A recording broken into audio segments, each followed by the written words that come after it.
And when the king arrived and the commoners saw him, they all knelt down before him, saying, "Welcome, our lord, King Richard. We will have no other king but you." And Wat Tyler, their captain and leader, prayed on behalf of the commoners that the king would permit them to seize and deal with all the wretches who had betrayed both him and the law. The king gave them permission to seize all those who were traitors, and could be proved as such by due process of law. And the commoners required that from that moment onwards, no man should be a serf, nor give homage, nor any type of service to a lord, but should give 4 pence as rent for every acre of land.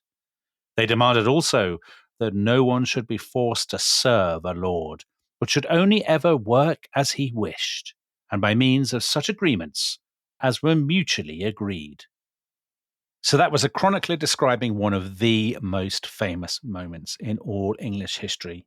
At Mile End, outside London, the 14th of June, 1381, on the one hand, the boy king, Richard II, and on the other, the rebels led by Wat Tyler, the great protagonist of the so-called Peasants Revolt. And Tom, last time you gave us an absolutely masterful, dare I say, You can if you like, magisterial account of the origins and character of this Peasants' Revolt, which wasn't really a peasants' revolt, as you explained. And we ended, I think you chose a very well-judged metaphor. You said that Richard and his ministers were staring down the barrel.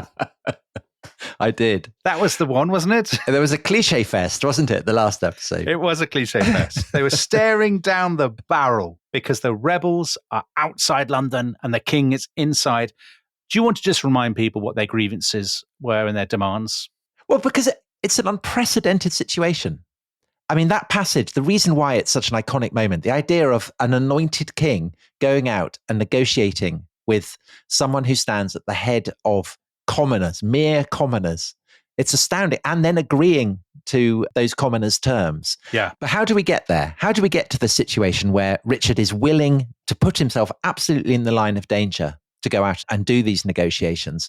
Because you might think, particularly if you are a peasant who is perhaps standing on Blackheath next to Wat Tyler, gazing down the Thames towards London, you are staring at, by miles, the largest city in England. Yeah. A very, very formidable and intimidating sight. Most of the rebels will not have seen London before, so the likelihood is that they will be very overawed by the spectacle. London has about 50,000 people at this time. I mean, so maybe 3 times as much as the next larger cities, York or Norwich or Bristol.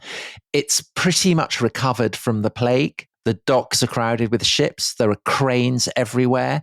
The streets are so crowded that people have begun basically building loft conversions. So they're kind of building upwards. So the streets have become kind of even more crowded.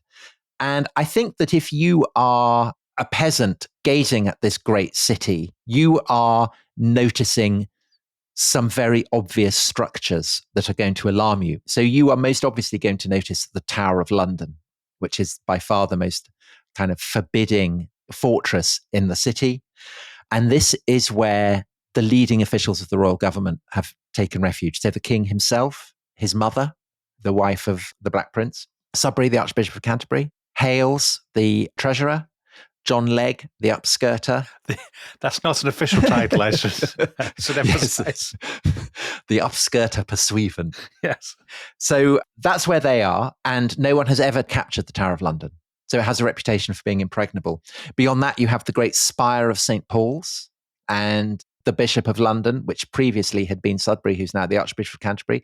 You know, he exercises ecclesiastical jurisdiction over Essex. So St. Paul's is also an intimidating place. Beyond St. Paul's, you can just about probably make out the twin towers of Westminster Abbey, founded by Edward the Confessor, who is Richard II's particular patron. And Westminster, of course, is the great centre of royal power. And Westminster Hall still stands, part now of the Houses of Parliament.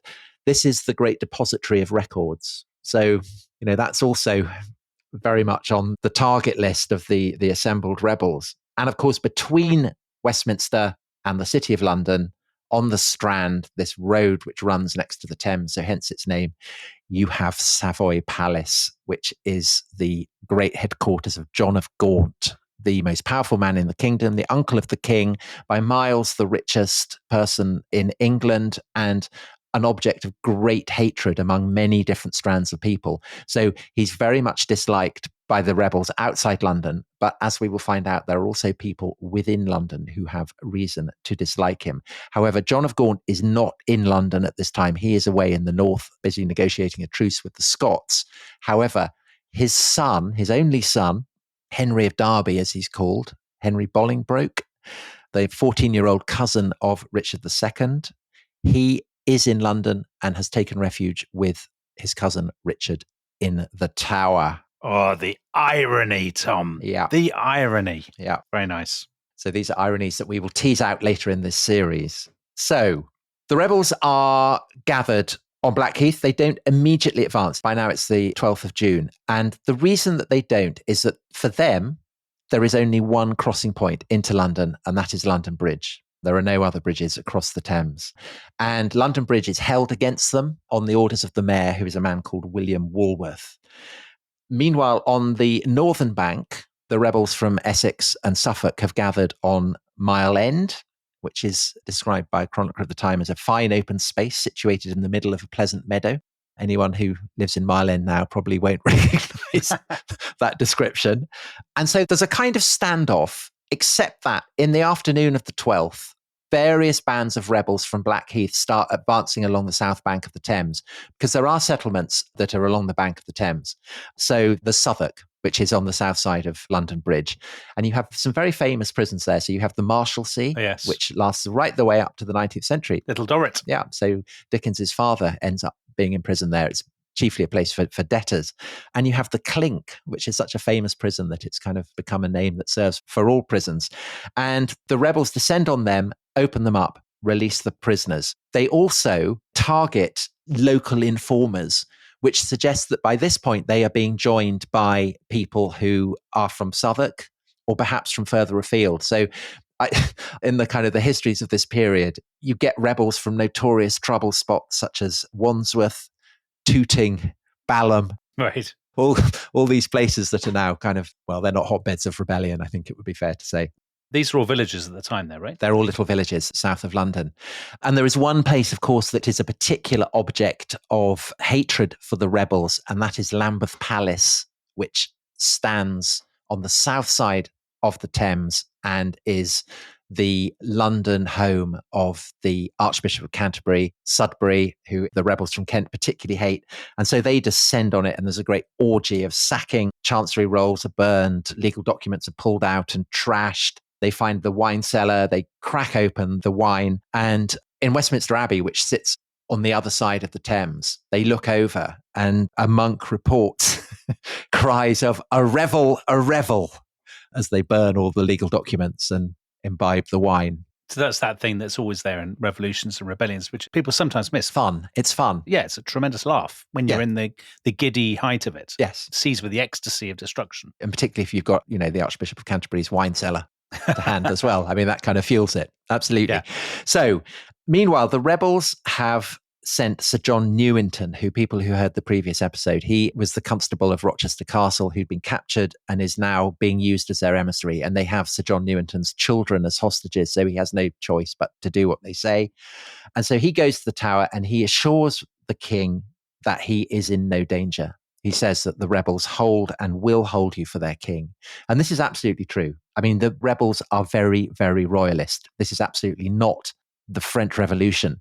And the reason that they admire and respect the king so much is that they see owing your lands to the king directly as being much better than owing it to kind of various feudal intermediaries, so magnates or abbeys or whatever. There's a feeling that if you hold your lands directly from the king, then everything is good, that the king can be trusted. And Tom, there's a couple of things here. So people always sort of have this fantasy of the king as being good and he's being betrayed by evil advisors, corrupt advisors. That's one thing. But is there also an element of them kind of sentimentalizing and romanticizing Richard II precisely because he's a boy king? I think so. And he's the son of the Black Prince and he's the grandson of Edward III. And there are kind of very popular memories of this. Yes, I think that's absolutely true. And for Richard II, who's a 14-year-old boy who has not had control of the government at all, this is actually quite an intoxicating realization, I think. The sense that he has an authority and a charisma that no one else in his government has. And this, I think, will have quite enduring consequences for the rest of the reign. Ooh, dear. However, for now, he remains very much under the thumb of his advisors. And they say, okay, this is what we'll do. You get on a royal barge, and tomorrow morning we will go down. You have a royal manor at Rotherhithe, which is between Blackheath and London Bridge.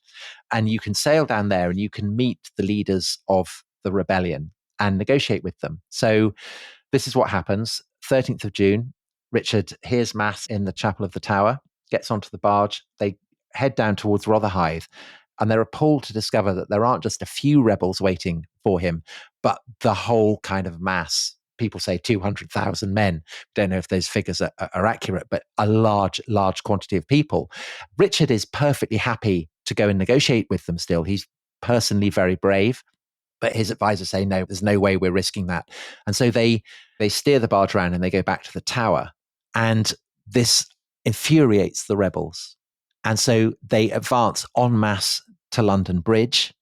And despite the orders that the mayor, William Walworth, has given, no attempt is made to hold it. And this is probably because London Bridge is key to the prosperity of London.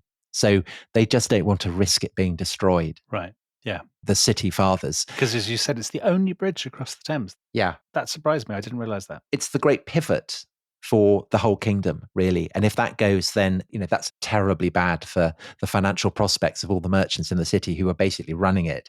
But I think also it suggests that, well, we know from what subsequently happens, that the rebels have a lot of sympathizers in London. And it may be that the gatekeepers themselves are sympathizers. We know that the keeper of one of the gates, Cripplegate, is subsequently arraigned for having opened them. And it just suggests that there was no real prospect of holding London, that the bushfires of rebellion, Dominic, are waiting to flare into life within the city as well as without. Right. Okay. So the rebels from Kent cross London Bridge. Meanwhile, the rebels from Mile End have forced their way in through Aldgate, which is the gate in the east, and they very rapidly take control of London.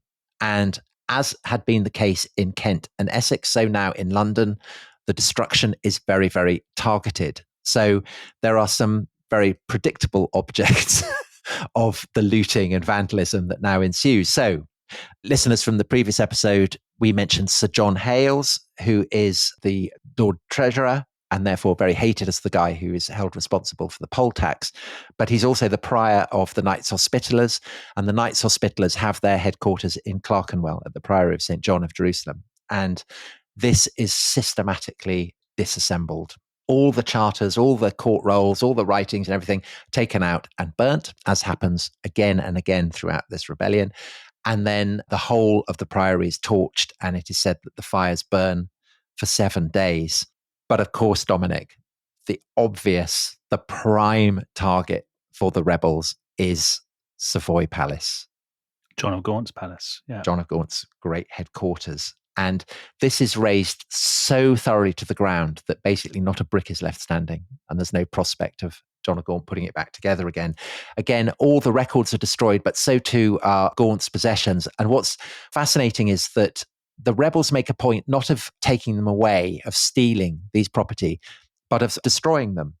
So, furs and tapestries and so on are burnt. Anything that they can't burn, so gold and silver plate or jewels or whatever, they just go and dump in the Thames. And they make a real point of this to the extent that anyone who is found looting is killed. So, for instance, someone steals a silver plate and is thrown into the flames. And there's a very salutary tale that is much repeated that 30 of the rebels had broken into John of Gaunt's wine cellar and had got riotously drunk on it. And the palace then collapsed on top of them.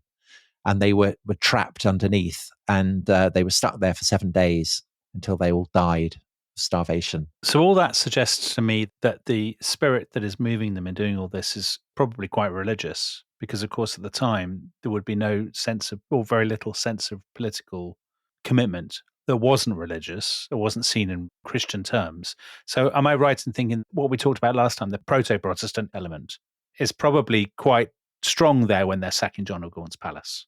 Puritanical. I think to a degree. So they cast themselves as lovers of truth and justice, not robbers and thieves. They feel that they are summoning England to a better future. Right. And therefore they want to present themselves as very much as agents of light. But it is also clear that there are elements within London who sees this as an opportunity to get their own back on their enemies. So many of these are highly wealthy. In fact, some of the wealthiest people in the kingdom. So these are London merchants who like to exercise monopolies over various aspects of trade, but which John of Gaunt, in his role as the kind of the leading figure in the royal government, has been selling to foreign merchants. And this has generated enormous resentment among the leading figures in the city. It's generated kind of immense hatred for the kind of the foreigners among them, the Italians and the Fleming merchants. But it also means that John of Gaunt himself is particularly hated. And although lots of the places in London that are targeted are kind of obvious, they're prisons again, they're kind of record offices, you do also get the deliberate targeting of people who wouldn't be known to rebels from Essex or Kent. And the key figure is a guy called Sir Richard Lyons, who is the son of a Norfolk landowner and a Flemish mother. So he is always referred to as a Fleming, even though he's half English. And he is a financier, a monopolist. So he had the monopoly on the sale of sweet wine. He is repeatedly accused of fraud against the Exchequer. And he is hated by his fellow monopolists in London as an ally of John of Gaunt. And in fact, his effigy in the church of St. Martin Vintry, which is one of the wards in the city of London, gets destroyed in the Great Fire. But we know from an Elizabethan account of London that he was portrayed holding an enormous wallet, which basically sums him up. And he is targeted, he's dragged out from his house, and he is beheaded publicly on Cheapside. So you get the sense that leading figures in the city who under normal circumstances would in no way identify with the aims of rebels, of peasants, they see the chaos as an opportunity to kind of get their own back on financial rivals. Right, because the people who are striking at Lyons, let's say, the people in Essex and Kent couldn't give a damn about it. They don't even know who he is, presumably. Well, Lyons is so notorious that he does have a kind of bad reputation in Essex and Kent because he owns properties out there. But I think that they wouldn't know where his house was in London. Right. The people who are staging this kind of judicial murder are clearly operating with the say-so of his commercial rivals within the city. Yeah. It's so interesting. So it's all chaos. And meanwhile, poor old Rich II is on the White Tower, gazing out across London. And he's basically thinking, oh, no. Oh, God. And just for a second, Tom, I know we've got to go to a break, but Richard II, just in a couple of sentences, give us some sense of his personality. He's only 14 years old, but he's a very bright boy. He has an elevated sense of himself, doesn't he? Very elevated, yeah. Do we know much about his character at this point? We know that he is very conscious of his dignity as king. We know that he is very smart, and we know that he is very brave. But we also know that he is untested. Right. That, he is only 14. Yeah. And the question of how much agency he has in what follows is contested because we just don't know. However, I suspect that he probably has more agency than he would have done in a situation where the royal government is still cohering. Because it becomes clear that day that London gets taken by the rebels that actually Richard's advisors have no idea really what to do. So they try and get the rebels to disperse by offering a general pardon. And this doesn't work because the rebels say they won't until serfdom has been abolished, until the traitors in the Tower have been handed over. And since the traitors in the Tower are basically the royal government, they're stuck. They're not quite sure what to do. And so they stand there and they watch as the fires spread and more of their kind of, their manors and their properties are destroyed. And so as dusk starts to fall, the mayor, William Woolworth, who is very punchy, he suggests that they should get, all the troops they can and sally out from the Tower. He says that, these people aren't soldiers, we can destroy them.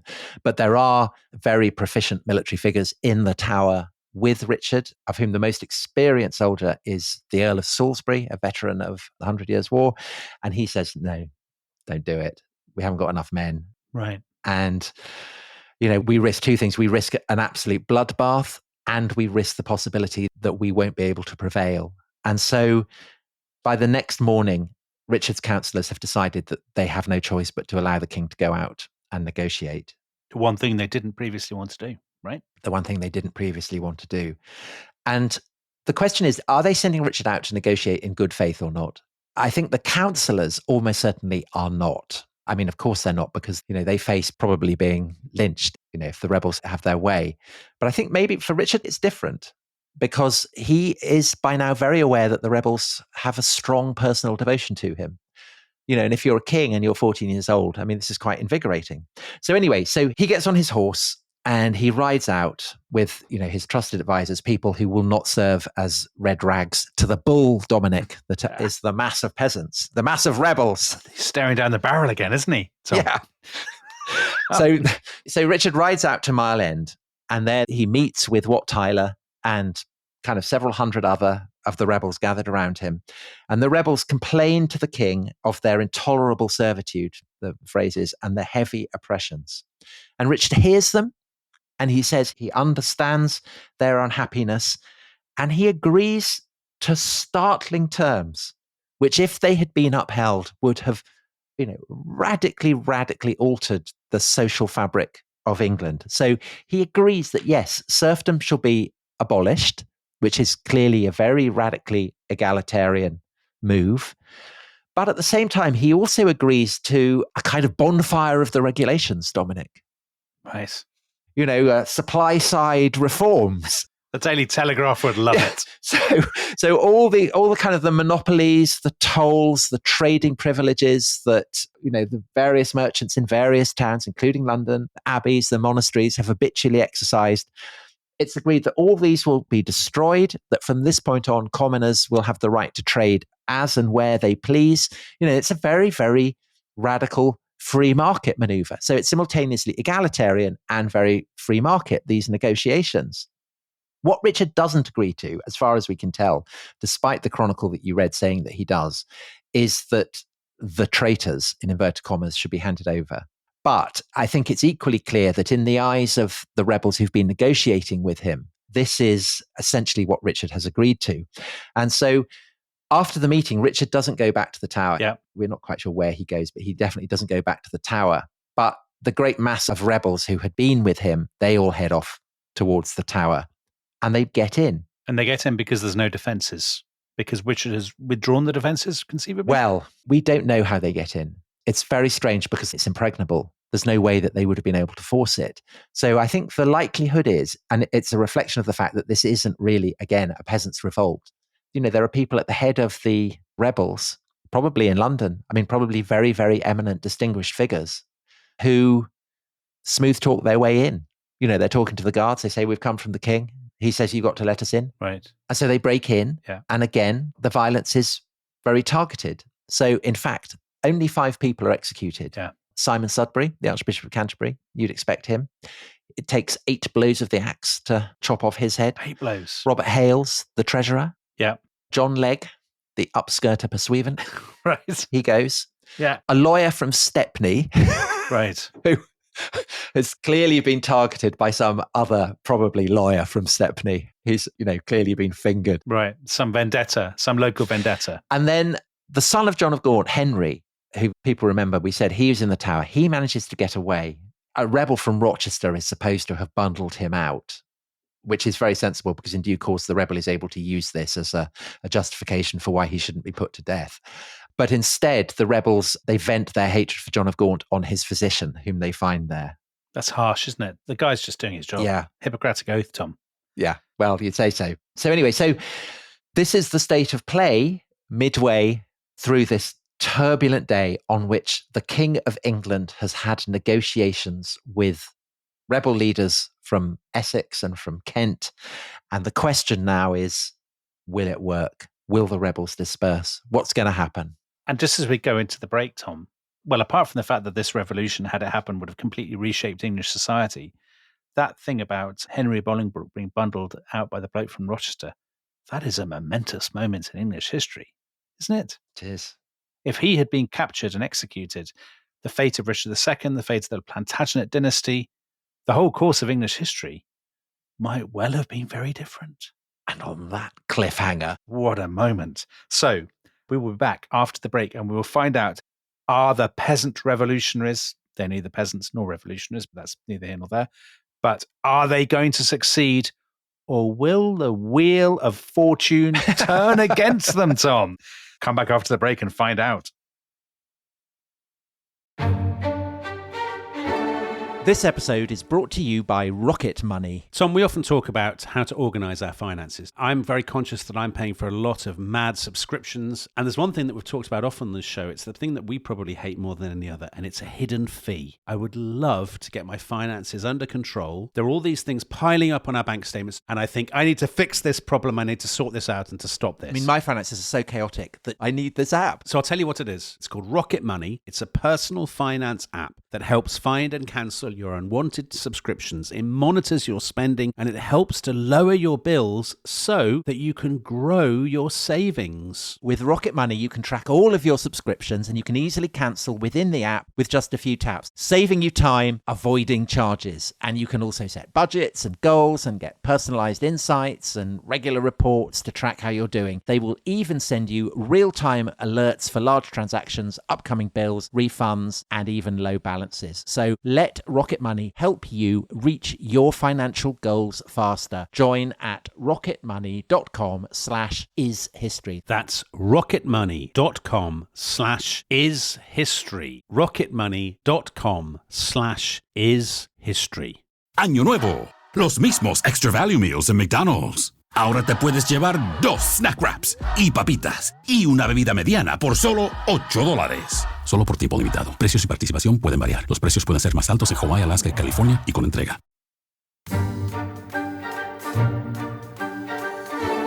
Welcome back to The Rest is History. The wheel of fortune is turning. And Tom, we ended last time with the rebels having got the concessions they wanted from Richard II, the most astounding concessions in English history. Yeah, incredible concessions. That would completely change the shape of England's social and economic order. Yeah. The abolition of serfdom and so on, the egalitarianism of this new world that they're dreaming of.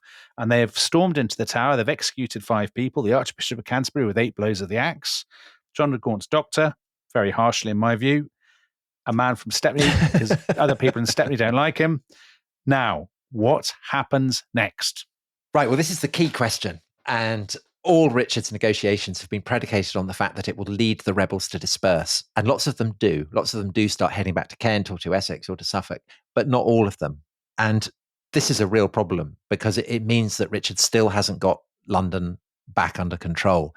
And emphasizing this is the fact that the severed heads of Sudbury, the Archbishop of Canterbury, and Hales, the treasurer, are being paraded through the streets on spikes. And then they are set up on London Bridge in the place where rebels' heads are always put. And what this suggests is that the rebels themselves are now kind of arrogating the powers of the state. So this is all very, very unsettling. What's even more unsettling, particularly if you're a foreign merchant, is that roaming bands of mobs are hunting you down.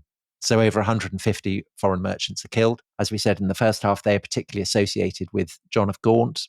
But, you know, in this period, an English mob never really needed an excuse to be xenophobic. And there are 35 Flemings who have taken sanctuary in a church, most notoriously, and they are dragged out and beheaded. And chroniclers write about how the streets are filled with piles of corpses. And so it's pretty obvious by the end of the day that Richard is going to have to go and meet the rebels again. To call them off, basically. To see what he can do, to see if there's something that can be done to just calm them down. Yeah, to calm them down, to kind of pacify the whole situation. So the afternoon of the 15th of June, he goes to Westminster Abbey and he prays at the shrine of Edward the Confessor, who is his particular patron. And he then rides out to another open space, this time on the west side of the City of London, a place called Smithfield. Smithfield is where the priory and the hospital of St. Bartholomew's stands. And this is one of the absolute key moments. So Richard goes there with Sir William Walworth, who is the mayor of London. Who's a hard man, you said. Very robust in his disinclination to listen to rebels. Right. And also a very, very celebrated veteran of the 100 Years' War, a man called Sir Robert Knowles. And they go to Smithfield, and there is Wat Tyler and all the rebels. And Wat Tyler has the hapless Sir John Newington with him, the constable of Rochester Cathedral, who's been the emissary. Yeah. And Sir John Newington escorts Wat Tyler over to the king. And Richard demands to know from Tyler, why haven't you gone? I've given you these concessions. What's up? And Wat Tyler says, well, we want more. We want all the poaching laws abolished so that we can go and shoot deer whenever we want. We're fed up with the right of manorial courts, the kind of the feudal lords having the right to try us in their courts. We want them abolished as well. And most startling of all, and this is where this idea of kind of proto-Protestantism, I think, really seems evident. Tyler demands that the entire hierarchy of the church be swept away and that there be only one person left in charge of the church, that the clergy should lose all their property, that it should be divided up among their parishioners, and that religious communities should only have enough to live on. They shouldn't own anything more than that. And, I think it's hard not to see the influence of John Ball there Right. on those demands. So, Tom, just on that, is this Wat Tyler now sort of rummaging around to try and find excuses for the fact that there's been this violence, this orgy of xenophobic violence? In other words, he's now falling back on, let's think of something else to say, partly because he thinks, well, we can't really go home because if we go home, they'll probably renege on all their promises and we won't get the order we want. No, but I think because Richard has given his word on oath, and a king's word on oath is something that I think the rebels would all trust. And so I think that actually it's probably the opposite. The rebels think Richard is their friend, that he can be trusted, and that if he's given them as much as he already has done, well, why not ask for more? Yeah. I suspect is what is going on there. But this thing about the abolition of much of the church hierarchy, that would be very shocking to a lot of people, wouldn't it? Perhaps more shocking than the economic reforms, than the abolition of serfdom or something. Absolutely. Because, they have been brought up to believe in the church. There must have been a lot of people who had joined this revolt who would not have gone along with that. Well, but equally, and this is kind of part of the swirl of political loyalties in this period. It's so confusing. There are elements of this program of the kind of disestablishment of the church, if you want to put it like that derive from the teachings of John Wycliffe, who is a very significant radical Christian teacher at Oxford, who has been particularly patronized by John of Gaunt.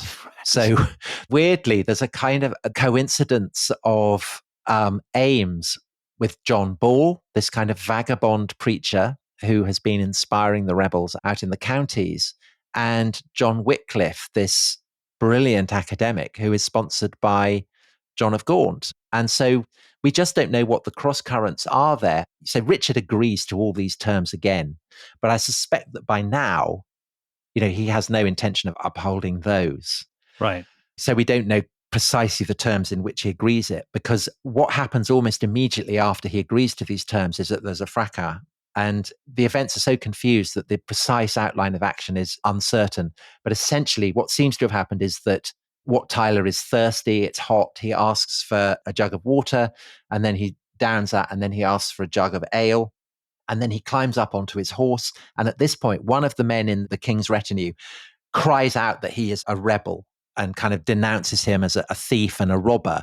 And Tyler is mortally offended at this. He kind of rounds on the guy who's shouted out at him. Walworth, the mayor of London at this point, tries to arrest Tyler. Tyler draws his dagger, lunges at Walworth. Walworth strikes out in turn, catches Wat Tyler on the shoulder.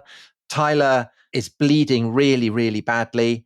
He's still on his horse, clinging onto his horse, kind of crosses back across Smithfield towards his men, but then he slumps out of his saddle. And as he does so, all the archers that are there in the ranks of the rebels are kind of drawing their arrows and getting ready to shoot. And this is the moment at which Richard II, this famous moment, he rides forwards and he cries out to the rebels, "You shall have no captain but me. Just follow me to the fields without, and then you can have what you want." And he starts to ride off, and the rebels follow him. And they head out to Clerkenwell Fields, which is kind of north of the city. And Richard II, he's not riding with the rebels. He is escorted at this point by Walworth and Knowles and their soldiers, but he goes to Clerkenwell as well. And Knowles, by this stage, has managed to raise all the city levies. So clearly, this is what's been happening in the background, is that Knowles and Walworth have been saying, we've got to muster as much armed force as we can. Right. And this is what they've done. And getting to Clerkenwell Fields, there are soldiers now that the king can command, and they surround the rebels, and the rebels effectively have no choice but to surrender. And Richard allows them to leave. The Kentish men are escorted through the city onto London Bridge so that they can take the road back to Kent. The men from Essex and Suffolk head back to East Anglia. And effectively, with this, the revolt in London is over, and it collapses as quickly as it had begun. 2 questions, Tom. First of all, the numbers involved. We are talking about some thousands of people. We obviously don't know. Yeah, tens of thousands probably, maybe 10,000. Tens of thousands, right. Maybe, yeah. And secondly, Wat Tyler. So Wat Tyler has had the fracas with the Mayor of London. He's suffered this glancing blow on the shoulder, lots of blood. He falls off his horse, and then he is what? He's surrounded by his own men and dragged away, or what happens to him? Yeah, and they take him to the hospital. They've got the Hospital of St. Bartholomew behind them. They take him to hospital, and while he's in the hospital, he gets arrested by Walworth's men, and they drag him out into Smithfield and they chop his head off. Right away? Yeah. No show trial or anything? No show trial. Just that's the end of him? That's the end of him, yeah. Right, okay. And so the rebellion is effectively over. Now, the question is this all planned? And I think it must have been. The idea that you take the rebels up to Clerkenwell, you essentially surround them, you disarm them. I mean, it's done very, very effective. It's kind of like kettling. It's what the police do with rioters now, isn't it? Yeah. I mean, that's effectively what they do. And the thing with Wat Tyler, was that all planned? Was that orchestrated? We don't know. It seems to have been such a chaotic thing. I mean, yeah, maybe. We just don't know. But what we also don't know, and I think this is a much more interesting question, is what is the attitude of Richard to all this? So there is a notorious thing that he's meant to have said a couple of weeks after the suppression of the revolt in London, where he has gone out into Essex as part of the commissions that are kind of, attempting to pacify the county. And he is addressed by villeins, by peasants, by serfs from Essex who come to him and ask him for the rights that he had promised them at Mile End and at Smithfield. And Richard supposedly says to them, rustici you were and rustici you remain. So rustici, country dwellers, peasants. You will continue in bondage, not as previously, but in conditions incomparably harsher. Right. But this again he doesn't say this. This is a bit like Walsingham's invention of the sermon that John Ball gives. Right. It's kind of monkish wish fulfillment. And I think the evidence is that Richard is actually pretty reluctant to go back on certainly the promises that he had given at Mile End, so to abolish serfdom and tolls and so on, and to issue a general pardon, because it's actually not until the 2nd of July, so that's a good fortnight and more after the suppression of the revolt in London, that he reverses all those promises. And what this does, it kind of gives scope for rebels out in East Anglia to feel that when they target the great abbey of Bury St. Edmunds, they storm the abbey, they behead the prior, that they're kind of doing the king's will. Yeah. At St. Albans, which also has a great abbey, that again, all the familiar stuff, they burn all the records. And at Cambridge, I mean, it's amazing. We have no records of the university at Cambridge from before 1381 because they were all destroyed. And there's a kind of very, very famous account of a woman called Marjorie Starr, who, as the records of the university were going up in smoke, danced around the bonfire, picking up the ashes and hurling them on the breeze and shouting, "Away with the learning of clerks, away with it." Crikey. Sounds like Tony Blair's son, Ewan Blair. He's trying to get people not to go to university and to do apprenticeships. He would enjoy that moment. Well, he would. The Marjorie Starr of our day. And disturbances, it's not just in East Anglia. You get them in Bridgewater in Somerset. You get them in York. You get them in Beverley, north of the Humber. So the bushfires are smoking across the country, Dominic. But they are about to be stamped out. So, Tom, there's a lovely comparison here. Things like the Pilgrimage of Grace in the 16th century. There's a pattern in English history that these sort of revolts happen. And the king says, "Fine, you can have what you want. You're good men. Yeah, I will honor your justifiable grievances." And then they all go home and they say, "Hurrah, hurrah, the king." And then 3 weeks later, the king's men turn up and kill them all. I mean, this is a sort of, it's even like the Prigozhin revolt in Russia, right? The mutiny there. Except that this is the first. Right. Nothing like this has happened. But Richard II and his men have stumbled on a formula that always works. Tell them they can have what they want and then kill them later. Richard's advisors definitely have. I mean, as I say, Richard's own attitude is more ambivalent. And I think the memory of how the vast mass of the common people had respected his authority. Right. And, it stays with him and is hugely influential on the estimation that Richard will have of his own charisma and of the degree to which he is loved by the mass of his subjects. And this will have an enduring impact on the future course of the reign. But, he's still just a boy. And so he is not responsible for the repression that now happens. So you have John of Gaunt heads south. He does his stuff. You've got Thomas of Woodstock. He goes around pacifying Essex. And the absolute star of the show is a guy called Henry Despenser, who is a descendant of the Despensers who were favourites of Edward II. Not a popular family. And he's the Bishop of Norwich. And he is very much a prince of the church. He suppresses the revolt in Cambridge. He goes around suppressing revolts across Norfolk. And basically, he's the hero of the hour. It gives him a tremendous taste for fighting. And he gets so carried away that the following year in 1382, he launches a crusade, not against the Saracens, but against the Count of Flanders. The Belgian Crusade, Tom. We don't talk about that enough. So he launched a crusade against the Belgians.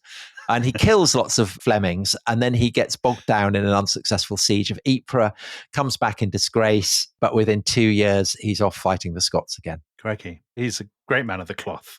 Yeah, he truly is. And by this point, the Great Revolt has been well and truly suppressed. So Wat Tyler's been beheaded. John Ball, he gets captured, tried, and executed. Almost 300 of the leading rebels in all get executed.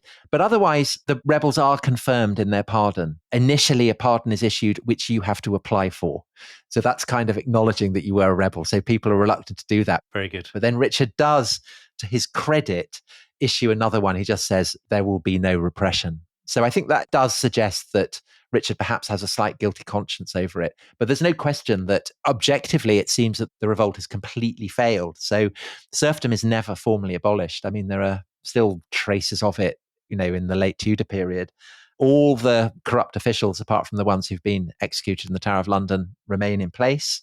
The city corporations, the abbeys and so on, they retain their monopolies and their trading privileges. And John of Gaunt is still by miles the most powerful person in the kingdom. So none of the rebels' stated aims are achieved. And so you might be tempted to say the whole thing had been a complete failure. Yeah. Except that, one obvious legacy of it, that there's no more poll taxes. And in fact, there will be no more poll taxes in English history for 600 years. Well, you're thinking of the Margaret Thatcher so-called poll tax. I am. And there was a sense, wasn't there, that a poll tax by definition was toxic in British politics. Yeah. Because of the association. Yeah. Even if people didn't consciously make a link with the Peasants Revolt and they'd forgotten everything they ever learned at school. Oh, but I think the fact that community charge was so rapidly called the poll tax. Yeah. It suggests that there's a residual memory of poll taxes being iniquitous, associated with overbearing, iniquitous government and corruption and all those kinds of things. Absolutely, which is why it became so explosive when Mrs. Thatcher tried to introduce it. But I think also, going back to the 14th and then into the 15th and 16th century, there is a kind of institutional memory that you can't push the commons too far, that, too many exactions and things, it's dangerous. And so that's why I think the memory of it is preserved. And yet the revolt itself is very, very kind of ambiguous, actually, in its character, because absolutely it is, as you said, it's remembered as the kind of the origin point of English radicalism, egalitarian, progressive, left-wing, if you like. But at the same time, you could frame it in very different terms. You could say, well, it's royalist. It's very hostile to tax and spend. It's committed to, cutting away red tape and allowing free enterprise to thrive. So you could equally say, well, it's actually a very right-wing movement. And I think that we talked about how kind of the center of the revolt, it's the home counties, it's Kent, it's East Anglia, which is the hotbed of Protestantism in the 16th century. Yeah. But of course, Dominic, it's also, these are the places that people will go to the New World in the 17th century. And there's a sense, I think, in which you can see many of the themes of American history being foregrounded in the Peasants' Revolt. Oh, that's nice. I like that. I didn't see that coming. I think that's a lovely idea. Do you think? Yeah, the distrust of the apparatus of government, of regulation, Yeah. a desire to let aspiration thrive, all of that kind of stuff. I thought you were going to say that all these areas that you've talked about, kind of, I don't know, Suffolk, Kent, Essex, East Anglia, these are Thatcherite heartlands. And if you look at the map of Britain in 1979, 1983, and 1987, Margaret Thatcher's 3 election wins, these are great Thatcherite heartlands, particularly Essex, where so much of the Peasants' Revolt action took place. And of course, Essex is the home of Essex man, which is this sort of social stereotype of an aspirational, perhaps slightly xenophobic, sort of ultra patriotic, very sentimental about the monarchy, Thatcherite kind of voter. Right. Well, I thought you'd enjoy this. Yeah. I thought this is a very Sandbrook maneuver Right. to cast. I mean, I don't want to overdo it. The egalitarianism that motivates them is incredibly, extraordinary. Right. Had serfdom been abolished completely, it would have transformed English society. But I think there is definitely a kind of proto-Protestant, proto-American, and if you like, a kind of maybe a proto-Thatcherite strain within that as well. Very nice. Very nice. I mean, I think if Ken Loach can open a memorial to Wat Tyler on Smithfield, perhaps Norman Tebbit could open one. Right. Exactly. As well. But Tom, can we end by talking about one person in particular? So you've alluded to this several times. This must have been simultaneously a traumatic, but also a foundational moment for the young Richard II, because he's 14 years old. He's at precisely the age at which events loom so large for you and they shape your character. And the fact that he has come out of this with his sense of his own charisma, his own centrality, which must have already existed, but so enhanced by what's happened, that is going to have enormous consequences for him and for England, isn't it? Yes. And it will lead to the great drama of his reign when he takes control. And so, Dominic, we will be continuing our series of episodes on the reign of Richard II next week, where we'll be looking at the extraordinary story of how Richard II ends up being deposed, one of the subjects of one of Shakespeare's great plays. So that's to come. And then after that, we will be looking at a person I like to think of as the most Sandbrookian figure in 14th century England. Didn't see that coming. Which is the poet Geoffrey Chaucer. Oh, that old comparison. For reasons that we will be discussing next Thursday. Right. But Dominic, is there a way that people could hear these episodes before we get to them? Yeah. No, I know lots of people say that they wish they would hear a little bit more advertising for the Rest is History Club. And we're very, very pleased to be able to oblige you on that. So if you enjoy Rest is History Club adverts, this is your moment. The Rest is History Club, somebody said the other day that it was cheap. It's not cheap. It's just brilliant, brilliant value, isn't it, Tom? Yeah. You get early access to episodes. You get to be part of that world-leading, acclaimed chat community, which I think everybody really enjoys. What are the benefits they get? They don't get ads. And they get a monthly live stream. So you get to see Tom Holland's face while he's doing the impressions and talking to you about history and things of that ilk. So that's lovely. And a lot of people really enjoy that, don't they? And very few people sign up and then say they regret it. In fact, they say they wish they could sign up twice, by and large. So you join at therestishistory.com. That's where you sign up. And I couldn't recommend it too highly because you'll get to listen to Tom's forthcoming episodes right away. And you'll get to listen to Dominic talking in Middle English. So what could be more exciting than that? Bye-bye. Bye-bye.